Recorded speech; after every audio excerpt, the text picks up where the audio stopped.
Shalom, welcome to the Jewish View. My name is Rabbi Nachman Simon with the Chabad House of Delmar, together with my co-host Mark Cornish, who's covering the capital for over 30 years. Yep, I'm having a great time doing it. I've survived all these years. That's a big accomplishment. As long as you're happy. And also at the, I've been at the Capitol. So with us today is a senator, Senator Simcha Felder, and welcome back to the Jewish View. Thank you for having me. And you represent pretty much Borough Park. I have Midwood, Borough Park, parts of Sunset Park, and small piece of Benson. Well, really, there's very few, the Senate isn't as big as the Assembly, and I might say that you are really the Jewish voice of the whole Jewish community, which is massive over here in Brooklyn for sure. I mean, we have our community in Capital District, but I might say you are the voice of the Jewish community in the Senate. I would say that I am Jewish and have a voice, but I'm not the Jewish voice in the Senate. I am proud to represent my district, but I'm very proud to work on issues that are important to all New Yorkers. Right, you represent, you do just anything. We try. Absolutely. And I've noticed that about you. You don't just stand up just because there's a Jewish issue, like, Dov Hikind or David Weprin or others in the Assembly. You just like to be mainstream, so to speak. I think they do wonderful work. You mentioned two colleagues. I think they do wonderful work. No, I just meant for you. I know it's a style. I guess a style, a philosophy. Right, I've had that in the city council as well.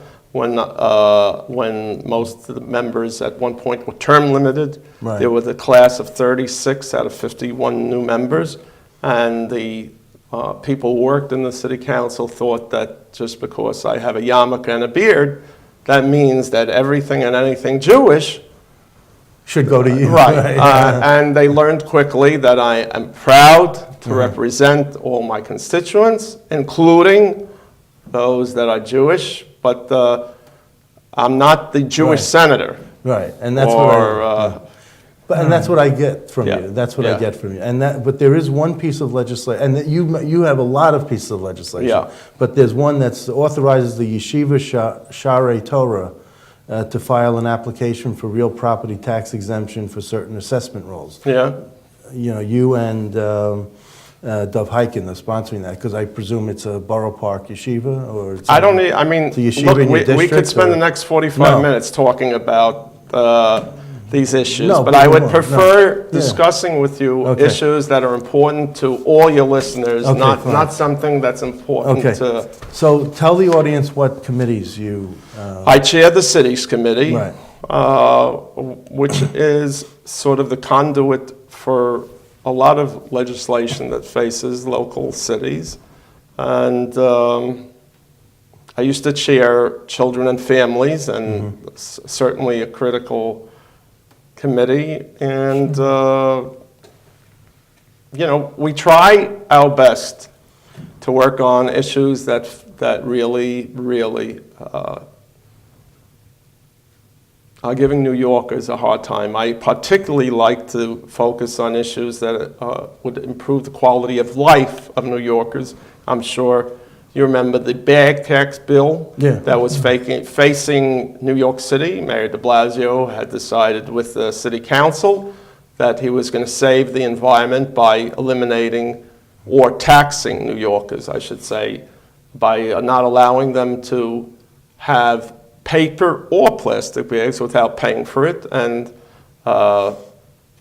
I was very excited that we got rid of it, because it was a tax. That's all it was. It was never an issue about the environment, because there are many different possibilities on protecting the environment. I don't think there's anyone that doesn't want to do something not to waste and to make sure that we care about the world that we live in. Well, you brought it up, so I'm just going to ask you about how's your environmental record now, because the environmental advocates gave you the oil slick award, and you accepted it proudly. Not only that, if they wanted to give it to me this year, I would accept it proudly again. I don't measure my environmental policy based on an organization that decides on their own what a good environmental policy means. Just like other organizations or unions, I'm sure the unions would give me horrible grades as well. And they'd say I'm terrible for education because I don't like what they stand for. So there are people that care about the environment. I care about that. Yeah, I don't get an sure. oil slick award from them. I get an oil slick award from an organization that tries to raise money and promote its agenda, and it decides what's important to the environment or not. And I don't care what they care about. So if I was speaking to them, I'd say, give it to me every year. I'd be very proud. But I'd also be proud of everything that I've done over the years to protect the environment, and I think that's what people care about. Okay, so mayoral control over Yeah. schools, because you mentioned education. Yeah. So are you in favor of mayoral control over schools? I'm in favor of mayoral control with conditions, with the conditions being that the mayor issue the reports that are mandated by law and be transparent about it. And I think that you may have seen a letter that Senator Flanagan wrote recently to Mayor de Blasio. And the issue, I don't think there's anyone today that it would try to convince the legislature as a whole to go back to the old system. Oh, okay. Okay, I don't think that makes sense. I teach at Touro College. I used to teach some others. One of the basic management principles is authority and responsibility have to go together. So for years, you had mayors going back to Koch, Dinkins, Giuliani. All of them used to criticize the Department of Education and how horrible it was, but no one was willing to take it. They wanted to criticize it. Mayor Bloomberg, to his credit, said, I want control, I want responsibility, and I'm going to fix it. I think there were tremendous improvements made under mayoral control, but I think that doesn't mean that there should be no accountability, and that's what I would say we need. That's admirable. That's good. I think we need that. You know, once you bring up the Touro College, I wanted to tell our audience you wear many hats. That actually my son, who is enrolled into Touro College, had you as a professor. Yeah, well, it was Hope he got a good grade. Are you kidding? The minute I heard that you're his father, I told him he doesn't have to come to school anymore, and it's an A+, right? Maybe I should enroll over here. I won't disappoint you. He did very well on his own merit. All right. On his own merit. What was the class that he took? It was a Principles of Management class. Oh, Principles of Yeah. Management. And what do you teach with that type of class? What type of Principles of Management? What's the crux of it? Most of a management course, most of the principal management course is what we call seichel, common sense. But I think that it's important, especially for students, unless they really have exposure in some way, whether it's a family member that's managing a business or managing a synagogue, a shul, or something, you're really not exposed to having to deal with people. How do you get people to do what they're supposed to do?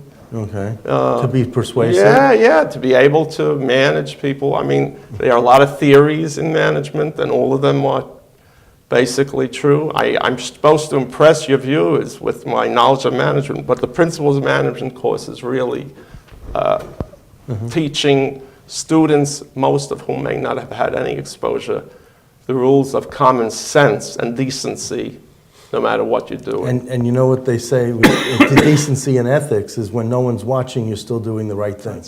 That's very good. And that's the definition of... That's very good. Yeah. And that's one of the principles I live by. So, I wanted to ask you, well, you're not going to like this question. You can ask it. Well, hold on a minute. Okay. I don't come to the show asking you to ask that. But if I don't like it... No, but you just asked, you just said something, and then I'm looking down, and okay. So have you seen less of an enthusiasm for at Jewish functions around the Capitol over the past couple of years, whether it be, Tu B'Shvat or the Rebbe's birthday celebration or Israeli officials coming to the Capitol, have you... I don't know the answer. I don't know. This is why I'll tell you, I don't know the answer to the question, but if that may be an indication itself that there is less participation. I don't know. I don't know the answer. Okay, to that. that's why I didn't want to ask Yeah. the question, because I didn't think No, you no, did. I don't have a problem with your answering question. No, but I would say there's Rabbi Bomser, for example, retired at the shul, the congregation in Albany itself. His replacement, the rabbi there now, was very interested in doing, had just asked Assemblyman Simanowitz, I come by train, Right. and thank God I have good friends and good colleagues. I get a ride with Assemblyman Simanowitz to shul in the morning, and the rabbi was just discussing about the possibility whether there would be an interest, whether it's once a week or once every few weeks, doing some sort of class or lecture. And he was posing the same question you're posing, whether there would be an interest. Well, I know that there's a lot of staff who would also be so I think involved, be happy. I think that was Assemblyman Simanowitz's But answer. the issue is, where at the Capitol, Yeah. because you can't, there's a reverend from the Finger Lakes who has a learning class in the second floor of the LOB. There's a reception room, and he has something there on Tuesday mornings, I believe. So that might be the precedent that could be set, that this could also be happening at another time at in that same room on the second floor, and maybe that's the place to have it. But there are a lot of people who work in the agencies who would be some lobbyists. Look, Assemblyman Heiken has been here, I think, for more than 30 years. No, yeah. I think he'd be a lot more familiar with the interest. Well, and the I did ask, and possibility. he was I don't. He was in your seat, and I did. Yeah, ask I him, don't have so- an answer for No, you. but that's Yeah, okay. I don't know that. But when you asked about the other, I moved on. When you asked about the other issue about That's fine. about having a learning class, Yeah. I know that there are people who have to say Kaddish, and some of the times of the year they can't get to Mincha Marav, so they want to have a place around the Capitol where they could get a minyan. And that's been something I've been trying to work on. Yeah, but let me that's tell been you, tough. if you could accomplish been that, tough. that would be a great accomplishment, especially in the winter, That's in the right. beginning of session when we're talking about the winter months. And when sundown is so early. even if you wanted to travel to Chabad or to Beth the Abraham shul Jacob, Beth Abraham Jacob, you can't. You're not going to get there unless you miss session, missing votes. Well, things also like the that. weather prohibits it Right, sometimes, so, right. okay. So besides children and families and cities. Right now, I chair Cities Committee, Right. but I'm on a You're number. on this children and families, you're a member, right? I'm not a member of you're Children and totally Families. off that, okay. I'm on the Mental Health Committee, Okay. Aging Committee. You're on aging and. I know aging, mental health, Yeah, health Okay, itself, education subcommittee that we're working on. It goes together. One of the major issues, Mark and I practically have every elected officer really in the Capital District. And without question, the drug abuse is a major idea. And you said mental health, which maybe people wouldn't say it, and maybe I would say it. I mean, why are they, either they're going into drugs because of their mental health, or they surely afterwards they do have mental health issues. Well, I would say without question that the areas in the budget that get sacrificed the most quickly are those areas where people in government know they're not going to have heartache. And whether it's people in need of mental health services, that's an area that's been, the budget, has been cut over the years over and over again, because they're not concerned about busloads and busloads of clients coming up to protest. And when I'm not, I don't know the roots, but there's no question that the opioid epidemic and young people, and it is an epidemic, and that's why the Senate and I think the Assembly as well have designated specific committee and task force that's been going around through the state, and I think they've done some wonderful work in trying to address the issue, whether it's addictions like drugs or alcohol or any other addiction.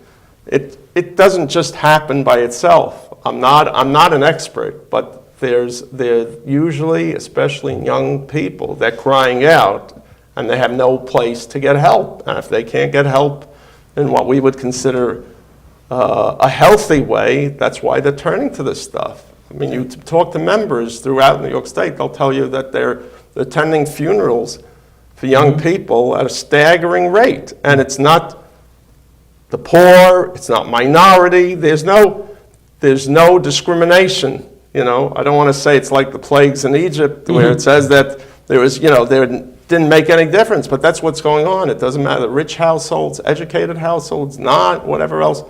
So I think the issues of mental health, the fact that people who provide the services, various services, health services as well, have not had increases in pay, even with the wage increase that was imposed on New York State's taxpayers. You will talk to agencies and say that it's wonderful that they imposed an increase on paying their workers more, but the state never ever provided more in the budget for them to be able to do so. So how do they survive? They had to cut services. If they're paying employees more, which may be what they deserve, and their budget for the program is not increased, how do they survive? They have to cut the programs. So, What good is it? Right? Yeah, so it's like an unfunded mandate that, Yeah. a municipality would complain about. Now Yeah. you have a nonprofit complaining about it, or an agency. Going back to the cities, a major idea, of course, our hearts always, I go to Brooklyn and I have a few kids living there, but the housing is impossible there. There's a few kids, 3-4 kids.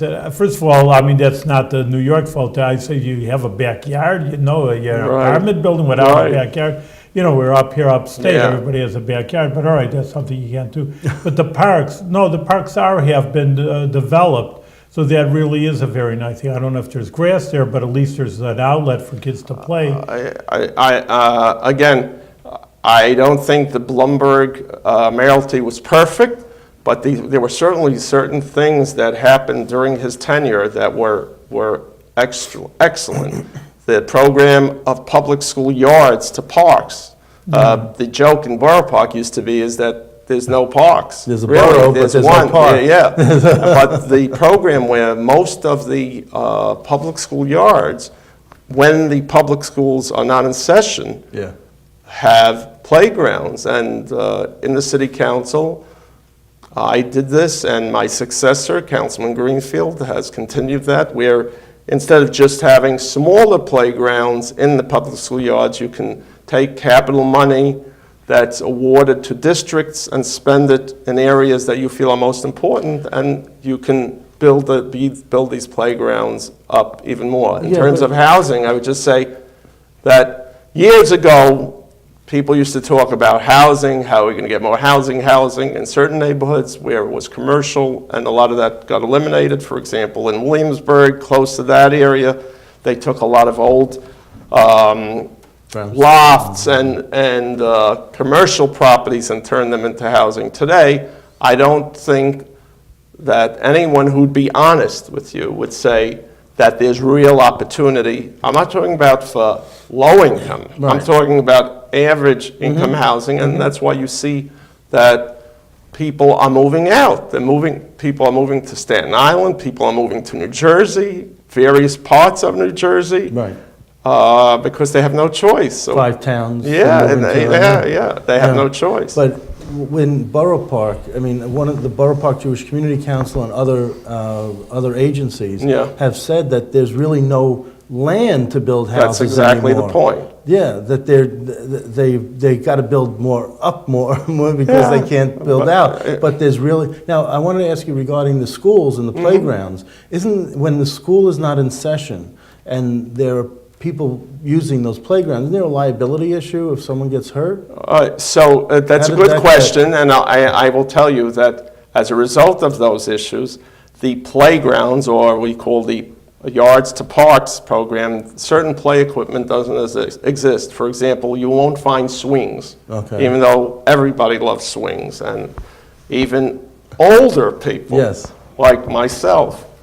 You know, Like if swings. I obviously can't fit into the smaller swings, but the larger swings, you know, if I go with my grandchildren, you know, to regular playground, I get on, and I let them push me. It's pretty hard. But that's the liability issue. Some of the play equipment that you might find in a regular playground, you're not going to find there. But the other equipment is there. And Seesaws? Seesaws don't exist anywhere anymore. No? And not in New York City anyway, Oh, okay. because of liabilities. And monkey bars don't exist. You know, like that's not safe. And they even have signs on the slides, hot. Okay. But I think it's still a great improvement that in Yeah. a busy, congested city to have more parks. So they got around that liability issue by only having... trying to limit it to those things. Okay, all right, that's good. So let me ask you about this controversy, relative controversy, that does not affect you, but it has to do with the chairman and the vice chairman of committees in the Senate and deputy chairs. Yeah. What do you make of all that? I mean... What I make of it, I think that it's somebody must be drunk making anything of it. But, you know, I understand the journalists and newspapers, whatever else, they have to sell papers and sell news. And, you know, there are legitimate issues. I'm not in any way trying to convince you that everyone is perfect and everyone's intentions are pure. But sometimes you just, how desperate can you be Right. when you know the facts? The facts are that these elected officials are doing the work that they're supposed to be doing. No one is getting paid double for anything. Right. I don't know. And the issue or the scandal becomes they were called a vice chair instead of a co-chair. Oh. I mean, If you... I think we are, at least for the last few years, the good government groups and the liberal press particularly is obsessed with trying to portray elected officials as all being crooked, slimy people who are stealing and lying all the time, okay? It's ridiculous.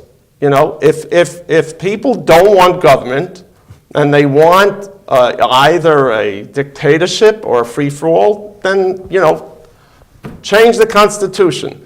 The reason we live in the best country in the world is because of the Constitution of the United States and the Constitution of New York State.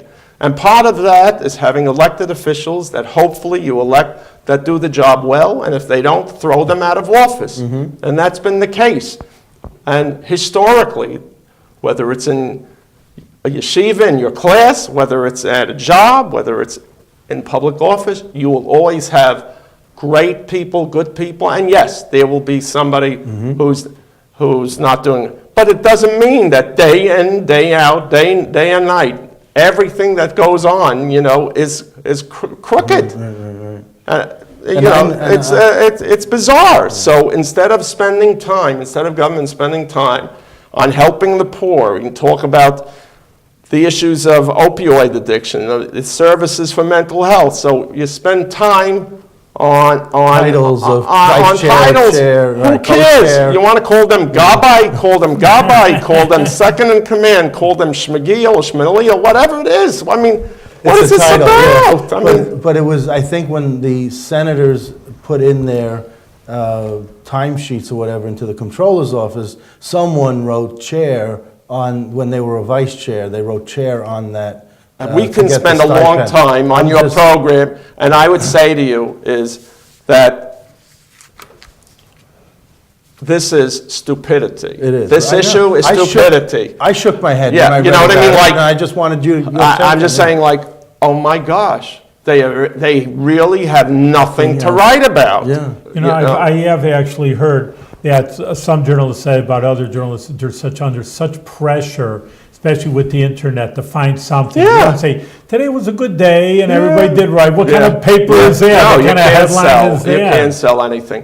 And the controller, I mean, I think that if you ask the average person who's familiar would say that the controller, you know, the integrity is there. And no one, so what now it's the controller who was also crooked, right? Because somebody wrote vice chair and they didn't call it co-chair, even though that person did the work and Well, got they wrote- paid for doing yeah, the but work. they wrote chair when they were vice chair, and, you know, that's No, what- that's not accurate. That's not accurate. No, Okay, what you're saying is not accurate. Okay, that's fine. But let me just say, either string them up and Yeah. kill them because it's such a terrible sin, But put get them in off the- jail in solitary confinement for 50 years and, you know, throw away the key.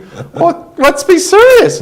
I mean, do average New Yorkers want elected officials, their representatives, to spend I time know. making sure that it said vice chair or co-chair instead of chair? I mean, what, And we're then, kidding? and then it forces some of the legislators just for, just to be extra certain not to take that stipend. And at the- and then just to say, look, it's not worth the 12,500 with all the aggravation. And at the end of the day, You know, it really makes no difference, doesn't, right? You right. can, if you're in an atmosphere that no matter what you do or don't do, Mm-hmm. it's never good enough, then who do you think's going to run for office at the end? That's right.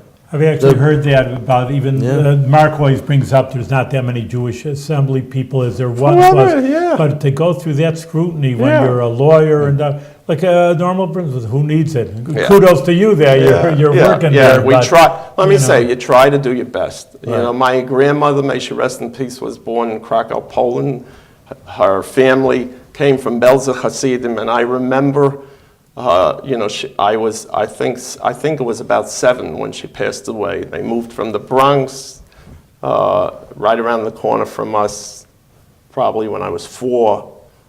And I just remember her saying in Yiddish about different things. I can't tell you specifically. I just ring in my head, Gott weist, which means God knows, okay? That's right. I'm not saying That's right. that it's not important that things be done appropriately, but we should talk about things that really That affect. are important. Yeah. Okay, so let me just give you my quick take on Sure. this whole thing.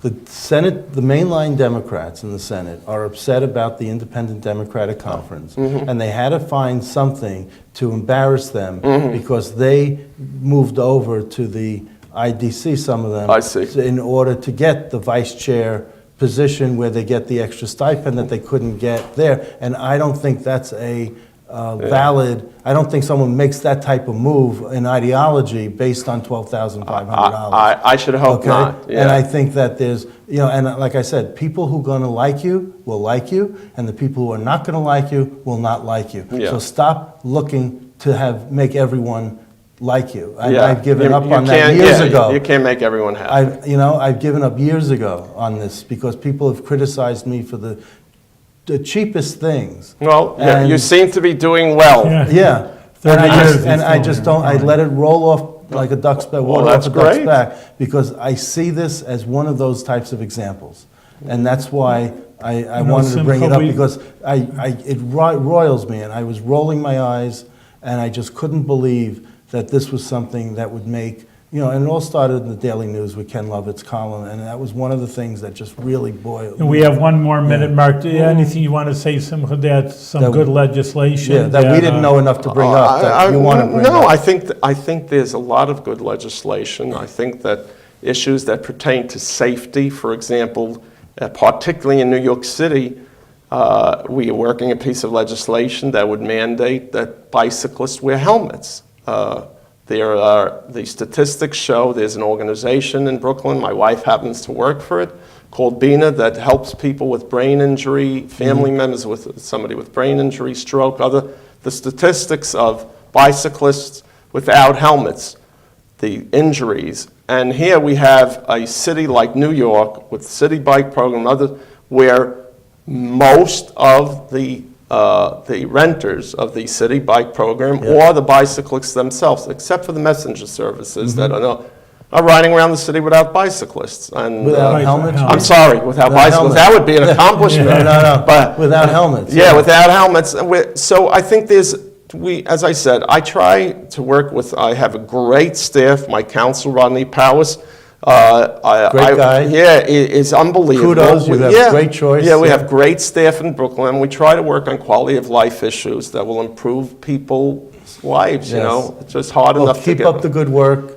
You know, Simcha, you're doing great over here, and We're you're trying. an advocate for We're all trying. the New Yorkers, but still, you know, you're surely an exception with the Jewish person who's Orthodox. Well, that's my mother carrying- would certainly say that. Okay. All right, well, then I'm on the continued She same would success. say right. I'm her baby as well. All right, well, I won't say Continued that. success, yes, But okay. still, keep on going with good success and good health. Amen.